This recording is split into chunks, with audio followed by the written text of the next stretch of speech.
Assalamualaikum warahmatullahi wabarakatuh. Berikut adalah persiapan penting tes P3K tahap 2 karena semuanya sudah mulai dibuka ya pengumumannya.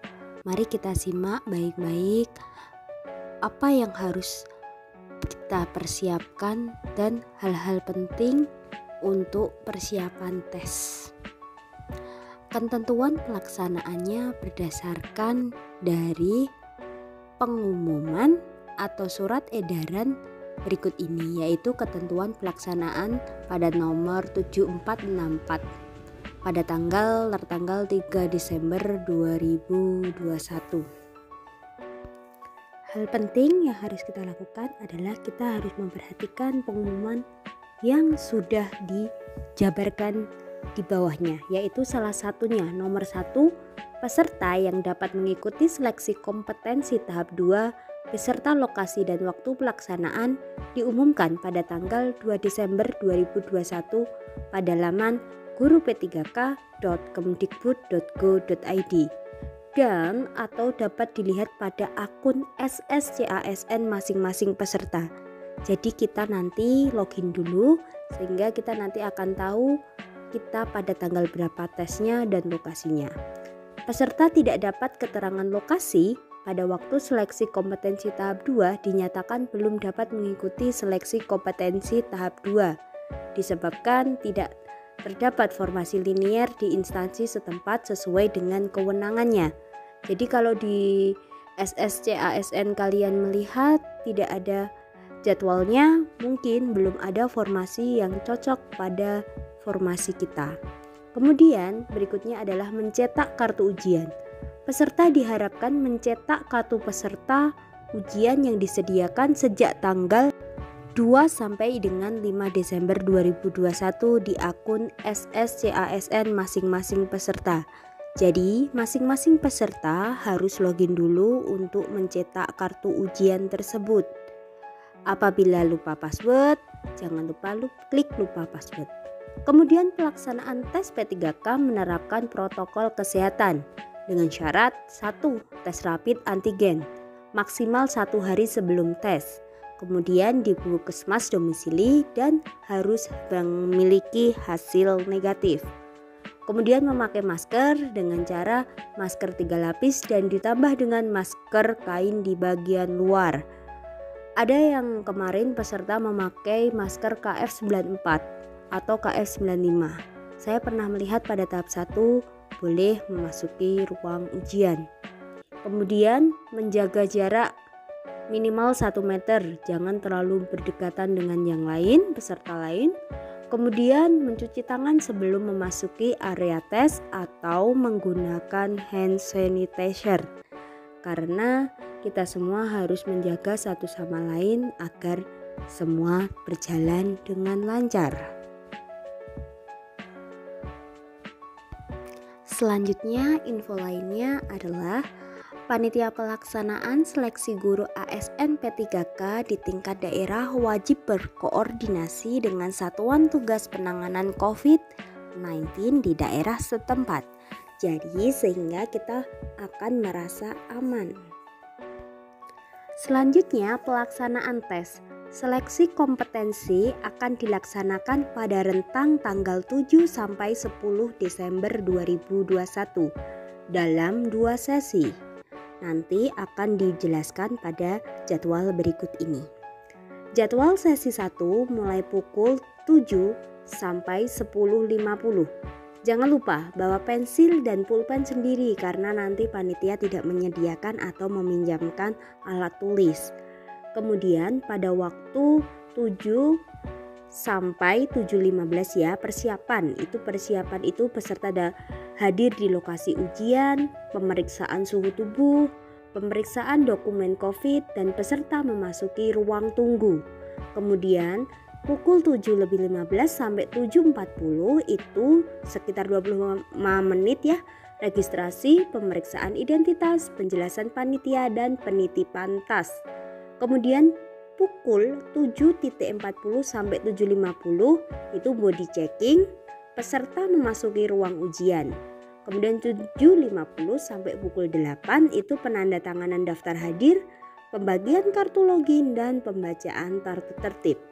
Kemudian pelaksanaan ujian yang wajib itu dilaksanakan dari pukul 8 sampai 10.50, sekitar melebihi 2 jam lebih ya.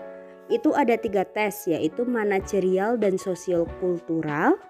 Kemudian 10 menit untuk wawancara. Tes wawancara itu juga ABC-an ya, jawabnya setuju, tidak setuju, seperti itu. Kemudian yang terakhir 120 menit adalah kompetensi teknis, terdiri dari teknis pedagogi dan juga teknis pelajaran masing-masing. Misalnya bahasa Inggris berarti nanti soalnya bahasa Inggris, kalau SD berarti nanti SD. Selanjutnya pada jadwal sesi 2 itu dimulai pukul 13 sampai 16.50.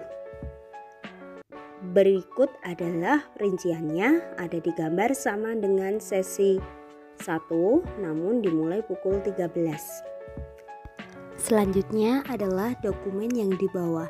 1. Kartu ujian yang sudah di-print, kemudian KTP asli, bukti rapid antigen, deklarasi sehat yang di-print dari SSC-ASN, kemudian makanan dan minuman. Kenapa itu penting? Karena pada saat itu kita membutuhkan konsentrasi lebih, sehingga apabila kita nanti lapar itu juga tidak konsen.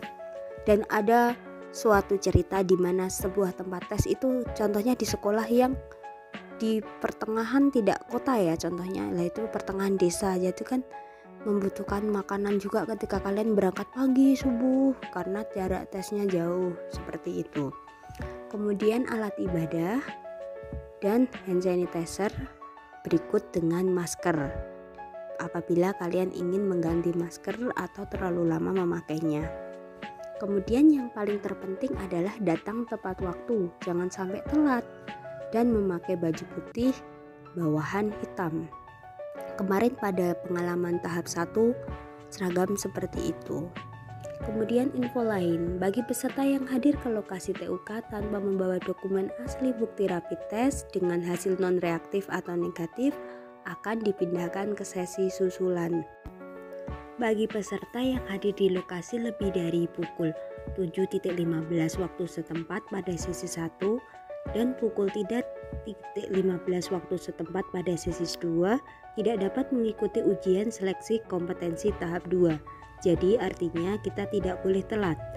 Bagi peserta yang tidak hadir ke lokasi TUK pada sesi yang ditentukan karena alasan kesehatan, rapid test reaktif positif COVID, sakit atau melahirkan, atau karena alasan kasus khusus atau dalam keadaan kahar seperti kondisi geografis, transportasi, bencana alam, dan lainnya, wajib menyampaikan laporan tertulis kepada penanggung jawab lokasi TUK dengan menyertakan alasan dan bukti.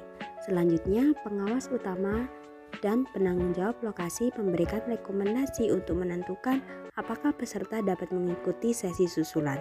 Proktor utama juga memasukkan data peserta yang melapor tersebut ke laman cat UNBK atau P3K beserta dokumen pendukung dan rekomendasinya. Selanjutnya info susulan atau tes susulan. Sesi susulan akan dilaksanakan pada hari Minggu tanggal 12 Desember 2021. Pengumuman jadwal dan TUK sesi susulan dapat dilihat melalui laman guru p3k.kemdikbud.go.id 1 hari sebelum pelaksanaan, yaitu tanggal 11 Desember 2021. Untuk prosedurnya, peserta yang mengikuti sesi susulan tersebut wajib mengikuti prosedur yang sama dengan sesi reguler. Untuk peserta yang terkena COVID-19, peserta yang tidak dapat hadir pada sesi susulan, baik karena masih dalam kondisi terpapar COVID atau alasan lain dinyatakan tidak mengikuti seleksi tahap 2, akan diberi kesempatan untuk mengikuti seleksi tahap 3. Jadi intinya kalau tahap 2 tidak bisa pada sesi susulan, berarti kita punya kesempatan untuk mengikuti tes P3K pada tahap ketiga. Semoga kita semua sehat selalu ya. Selanjutnya yaitu peserta akan selalu memantau perkembangan informasi pada halaman guru-p3k.kemdikbud.go.id karena semua informasi terbaru akan di-share di sana. Semoga lolos tahap 2 tes P3K. Semangat! Cukup sekian dari saya. Wassalamualaikum warahmatullahi wabarakatuh.